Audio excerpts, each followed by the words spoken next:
madaxweynihii hore ee koonfur galbeed Shariif Xasan Sheekh Aadan oo door weyn ka ciyaaray ololaha siyaasadeed ee mucaaradka dawladda federaalka Soomaaliya ay bariyahan ka wadeen magaalada Nairobi ee xarunta wadanka Kenya ayaa iminka waxa uu wadaa abaabul kale oo ka dhana dawladda federaalka madaxweynihii hore ee maamulka koonfur galbeed ayaa xilkiisa ku waayay cadaadis madaxtooyada Soomaaliya ay ku saartay doorashadii madaxweynaha koonfur galbeed markaasi oo uu ku dhawaaqay inuu iscazilay kana tanaasulay musharaxnimadiisii tan iyo markaasi laguma arag saaxada siyaasadda Soomaaliya balse kulan ka dhacay Nairobi ayuu ka soo dhex muuqday Shariif Xasan Sheekh Aadan waxaana la sheegay in kulankaasi uu isagu hormuud ka ahaa siyaasiyiinta mucaaradka ku ah dawladda uu hogaaminayo madaxweynaha Soomaaliya Maxamed Cabdilaahi Farmaajo ee ku sugan Kenya iyo xildhibaanada labada aqal ee laga soo doorto deegaanada koonfur galbeed ayaa kulankaasi la qaatay madaxweynihii hore ee koonfur galbeed Shariif Xasan Sheekh Aadan waxaana wararkan u helayna ay sheegayaan in kulanka intiisa badan looga hadlay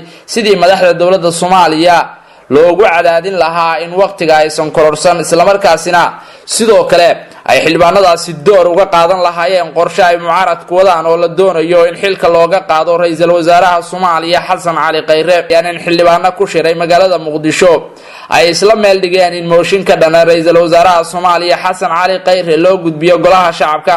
mooshinka oo ka duwan kuwii hore ayaa waxa dabada ka riixaya dawlado dagaal hoose kula jira madaxtooyada Soomaaliya iyadoo oo xildhibaanada loo ballan qaaday lacago aad u badan hadii ay fuliyaan qorshaha lagu ridayo ra'iisul wasaaraha Soomaaliya Xasan Cali Khayre madaxweynaha Soomaaliya isma Soomaaliya la kun qof ku hayaan YouTube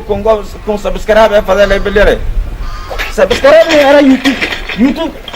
subscribe ni ara YouTube korea wala yaala usan doogana YouTube ka subscribe ni ara waa